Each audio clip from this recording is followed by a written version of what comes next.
Now, Willie and Korie Robertson. You know, the whole idea of sharp dressed man off the top, we had no idea you were going to look the way you do, but you are officially a sharp shaven man now. What happened? Clean it up. I had to clean the look up. This is one of those 2020 decisions that came about. And he shocked me with it. Yeah, he walked in a restaurant and I just walked right past him, did not recognize him at all. She didn't even recognize her husband, so it was real funny. And yeah, I had to, change it up a little bit. Well, the rest of us will get a haircut, and, somebody might criticize us or say they like it, but it won't affect an entire brand. Was there a lot of deep thought, or was this whimsical when you made that choice? Well, it was thought. Back on Duck Dynasty, I couldn't really modify my hair or my beard without permission, and because that would have been a problem. And then even after the show ended, I still had certain deals and photo shoots, and even showing up for events, people kind of wanted to see me how I looked before. And so I'd really thought about it. And then 2020 hits, I'm not doing events, obviously. And I thought, I think it's the right time. And so, I got the clippers out and cut it up and just to see what was going to happen. And I actually love it. It's a lot cool, especially as something coaching. Well, you kind of think about those aging rock stars that still look the same like 40 years later. Like sometimes that can get a little weird. So I'm glad you cut it. Well, I know a lot of viewers would always ask the question, like, such babes, you wives are so gorgeous, and then you're hanging out with these crazy, Grizzly Adams types. I wonder if you secretly were waiting for the day, Korie, that he could shave and cut his hair. Yes, actually, my daughter said that she had one of her friends talk about how that she had such a cute dad, and she was going on and on about how cute her dad was, and Bella was like, I haven't heard anybody say that in a while. And I was like, what? He's so cute. He's just had a lot of hair covering everything up. I mean, it's just such an incredible, I look at these pictures, it's such an incredible brand, and it is such a lifestyle kind of look, right? Like you see the guys on Harley Davidsons on the weekends, and there might be Wall Street bankers, and they dress up and, go on a Harley ride on the weekends. But then you see the real guys, right? The real motorcycle club guys, and their clothes live on them, and their look lives on them. And that's sort of how I equate you. It looked like this was you were just born that way. Yeah, well, now you're making me sad, Ashley, for cutting my hair. I'm like, that was cool. What was I thinking? But here's the deal. I can always grow it back, It's true. Like if it's not growing, we got a problem. But at this point, I still could grow it back. But I'm really just enjoying it, I mean, it's just life changes. Our lives have changed. And now I'm a grandpa. So, I have to consider these things. Like my grandchildren looking at me looking like that before, that may be scary. It's true. Our youngest daughter, never seen him without a beard. Like our youngest daughter's never ever. So if he shaved the beard, now that would be the weird part. Yeah. That is something else. I mean, we've got pictures of you, so if your daughter's around, she can take pictures. She can take a look at the pictures. Because I've sort of been fascinated by the journey, like the image journey that you've gone through. I just assumed that you just always had a beard from the moment, you could have started shaving. But you did actually, you as a family looked super clean cut. I don't even know how many years ago was it? Well, it was at least 20-something years. I mean, we've been married 29 years. So obviously I couldn't maybe have attracted Korie with that look. And so I had to, we call it the old Louisiana bait and switch. So, you marry one thing and then you look up going, what did I end up with? And, but it ended up well for what we did. And so that was probably the longest I had any look was actually during that time period, that Dynasty. And because I used to come in with all kind of funky hairdos. Well, and it's funny that we talk about looks that much, but the truth is, I mean, a brand is a brand, and a television show is a visual thing. And I'm guessing you couldn't walk anywhere, guys, without you being recognized. Just basically, I mean, you couldn't go in disguise. You can't put a baseball cap on the hair and the beard, can you? Oh, and by the way, there are those pictures I was talking about earlier. It took a little while to get them up, but this is what when I looked at it, I thought, gosh, these are the same people. It's miraculous. Let me go back to that original question. How did you go from this look to the Duck Dynasty look?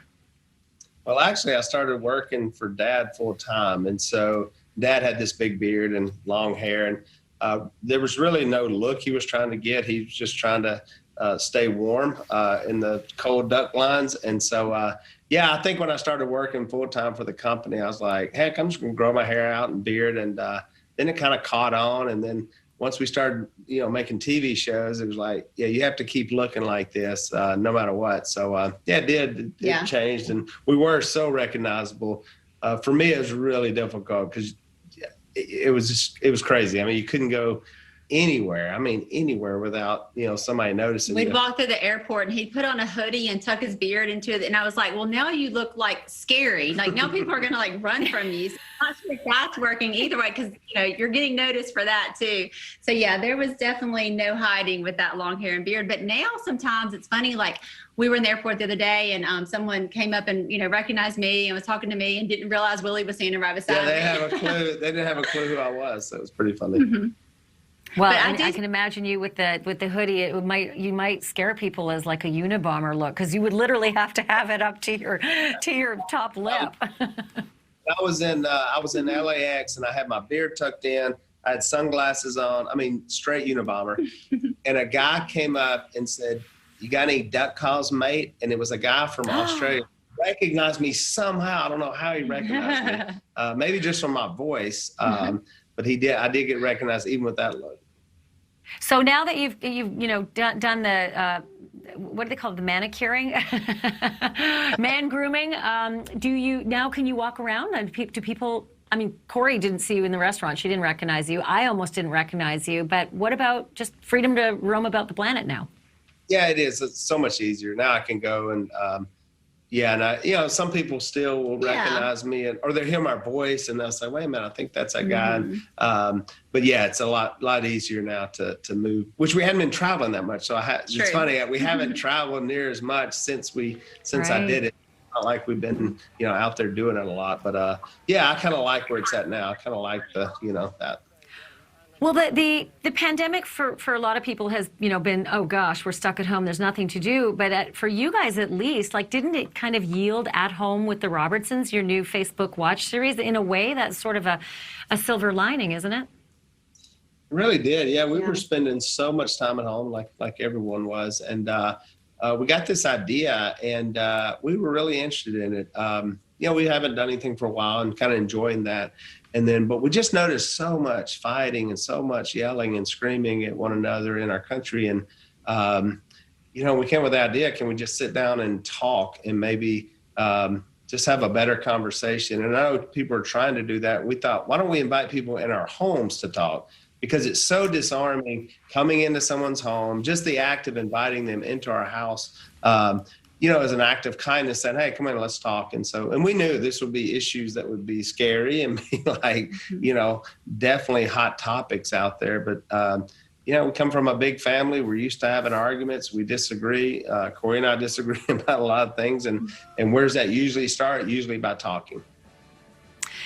I'm so glad you said that. I'm an immigrant, and so 25 years in this country, I've got this very different prism through which I've been looking at how America's changed. I'm also a citizen because I love this place, and my children are Americans, and I'm proud of this place. I am just profoundly sad lately, and I'm hoping it's temporary. So I'm going to look to you for the wisdom of like our cultural zeitgeist. Where do you guys think we are? Are we in a temporary problem, or is this a chasm that's like just going to get bigger? Yeah, I don't know. I wish I could say temporary problem for sure. And I think that, people, just recognizing it is important, and, having these conversations like, okay, like this is a problem, and the way this is going, if it doesn't stop, we're not getting any better. I know our kids have asked us that a lot lately. Like, do you remember a time like this? And I'm like, actually, I don't. I feel like the divisions are just getting deeper. And I do remember when social media, as kind of social media has been happening, I was like, I feel like this is going to be a problem because we're so easy to unfollow, to block, to like not listen to anybody. So easy to kind of get in your group and only listen to people who think exactly like you do, who speak like you do, who look like you do. And you can just unfollow or unfriend or whatever if you disagree. And so I think there's something to that. I think it translates to families moving away from one another, not sticking together. even not coming together for holidays because you disagree politically. And I think, you know, those kind of things are the beginning of it. And then it just creates a fracture that we can see in our nation right now. Have you guys had any of those family dinners where all of a sudden, you know, politics comes in? Because I know that there's been, you know, I think Phil said some things and that was considered political and it became sort of a big blow up. And I just wonder what when the cameras aren't there and you guys can actually talk to each other normally, do you have tricky dinners? Do you have, I mean, do you throw the yams like we all do? Oh, 100% we've had tricky dinners. You know, we constantly discuss and sometimes we disagree. And so we walk through those and try to be as informed as we can. But I think now too, not trying to let news and politics just dominate our lives or create that cloud of gloom, you know, like there just seems like there's nothing you can do. And so that's why we wanted something different.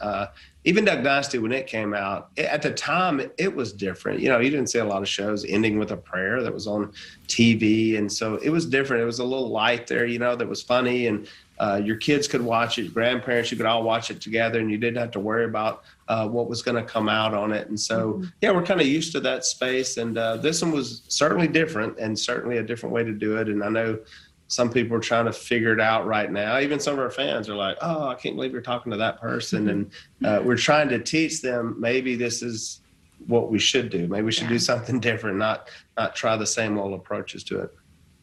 I mean, I think that's brilliant, right? Because isn't what we're all made of communication, and that's how you get along. You actually communicate to figure out differences rather than just stereotyping and, like, you know, retreating to an echo chamber. We were just looking at pictures, actually. I think it was the 2016, one of the 2016, maybe the Republican National Committee. I think you spoke there. Is that right? Yeah, right. Yeah, that was they called and asked me would I speak, and so in my mind, I thought it was going to be like 45 minutes, and I thought, "There's no way. I ain't got that much gas in my tank." And so I was going to say no. I was just going to say no. I'm not speaking. And they called back and said, "All right, we got you set up. You're going to be the first speaker, and it's going to last 3 minutes." And I thought, well, 3 minutes? That's like a commercial. Anybody can do that. So then I agreed to go up there and do it. And yeah, it was a big deal. I would have, you know. It was a big deal, you know, to be able to do that and be a part of that side of it. And yeah, so I was excited about doing it. I was nervous though, for sure.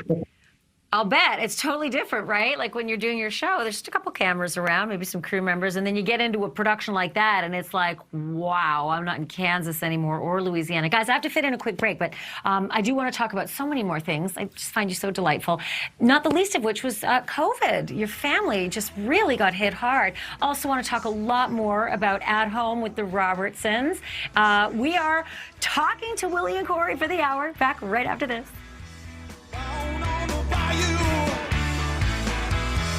Our life is only about duck hunting. Then we need to talk. You did choose to wait until you were married. There were pieces of that was hard for me. I'm Willie Robertson. And I'm Korie Robertson. And we're inviting special guests from all over the country. Welcome into our home for some big talks.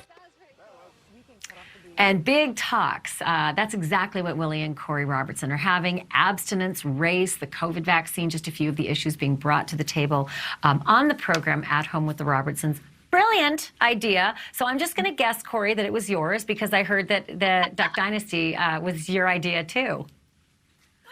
Well, I don't know if I can claim the whole idea, but yeah. Actually, it maybe. was. Yeah, probably the so. original, yeah, Korie thought. I've kind of been on this for a while. This like, hey, we have to sit around. I remember actually being in DC for something, and some of the people in our group wouldn't come to a dinner because they disagreed with some other people that were going to be at that dinner. And I was like, how are we ever going to solve anything if we don't actually sit around a table and have a conversation? And I remember that really powerfully. And yeah, we've been talking about something like this for a long time. So one of the topics on the show was about race, and I did not realize it. Call me just dumb or like clueless, but I didn't realize you guys had 6 kids, and among them 3 adopted of Asian and biracial descent. Like, I think it's pretty remarkable. You have a very specific perspective. Walk me through a little of how that has affected your outlook, not only on doing Duck Dynasty and your fan base, but also where we are as America right now. Yeah, well, we adopted Will when he was 5 weeks old. And, we didn't, at the time, we're aware that biracial children were harder to find homes for. And we were just like, what? That's crazy. We're in the year 2001. How is that still an issue? And, it just wasn't an issue at all for us. We were, this is a baby, and we were so thankful to welcome him into our family. And so he was just ours. There was nothing, we didn't think about it. And then when the show happened, people definitely noticed. They were, noticed that Will was Black. He looked different than us and all that. So it gave us a really unique and neat platform to be able to talk about adoption and about race in our country. And I think it does, as a mom of a child that's biracial and an Asian daughter, it does make you more aware of what's going on. And whenever the things come up in our country where racism is really evident, it makes you sad, and I think that it makes us more apt to have a conversation, to speak up about it. Yeah, and I think as well, when we adopted, our children, we weren't on TV. We weren't famous. We didn't have any money. In fact, we couldn't afford to pay. We had to pay out the adoption person because we just didn't, the attorney, because we didn't have enough money. So that was way before. So that was our mindset before. I think sometimes people think, oh, well, they're wealthy and they're famous so they can adopt, more children. And that wasn't the case for us. It was actually just the opposite. And all that came later. So I read somewhere that you guys had just like despicable mail. I'm not going to call it fan mail, because who could be a fan and write terrible things? But that you actually decided to surprise some of those fans by allowing Will to respond to them. Tell me more. First of all, wow.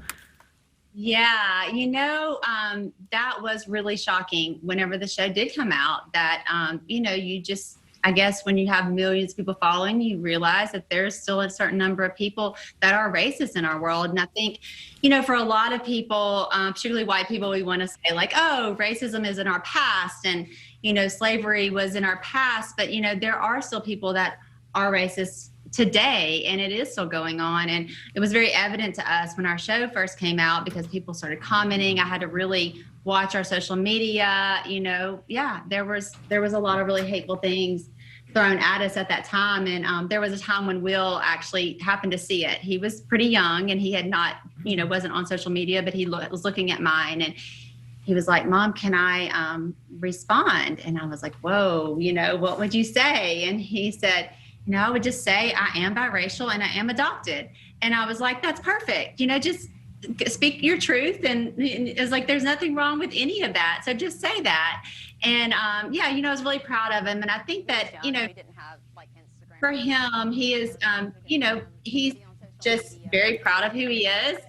There's not ashamed of any part of his life, the fact that he's adopted or that he's biracial or any of that. And so I was very proud of him to just be able to speak his truth and, and see how people respond. We prepared him for that in life, and it's a sad part of our life that is in existence, but we prepared him for that. So do you, I don't know, I'm assuming that now that he's an adult, you can really use him as a touch point for his feelings, his thoughts, his hopelessness, as I look at racial relations in this country as devolving very exponentially, like very, very quickly. In the last year, depending on what news channel you watch, you believe that the Black Lives Matter marches were all violent, or you believe that the Black Lives Matter marches were not violent at all. And it's almost as though there's two separate conversations that no one's hearing. I believe that's true. We deal with that on our show as well. And so that's why I wanted to hear from somebody face to face, at our home. And, what is it, what is it that you're protesting? What is it? How is it that you feel? So that at least Korie and I could understand. And obviously we knew he was going to go out on our show so that we could try to hear what that is. Because you're right. I mean, if you say protest, are you talking about Colin Kaepernick kneeling versus burning down a post office? That's two way different ways to protest. And so, but I feel like oftentimes the media, they want a bigger story. They want to put out what's, what'll grab eyeballs, and get people to watch. And so you do see a lot of that because, in our area where we're at, in our town where Will grew up, we didn't see that every day. We just didn't, and he's biracial, so we just didn't see it and hear it as much, in our town. Not saying it doesn't exist here, and not saying that everybody's happy and holds hands, but it wasn't, you had to go watch the news and say, whoa, what's going on out there in other places? Yeah, I think Yeah. we've been. I mean, go ahead. Also, we've been a part of the news cycle long enough to know that the news cycle can be inflammatory, and people only read the headlines.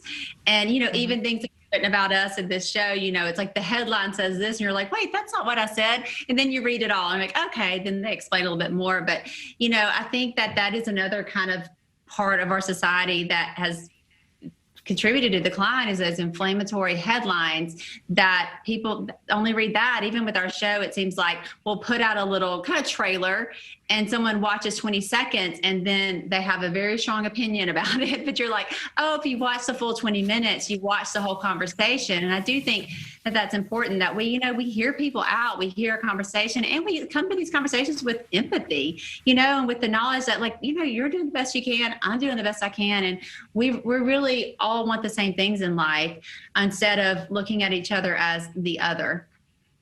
Right. And the stereotypes of otherism as well. It's just remarkable. Social media sort of having poured gasoline, I think, on so much of it. And maybe it can have the opposite effect. Maybe social media may end up being the superhero that, brings this whole country together. And my name is Pollyanna. Okay, so guys, hold on.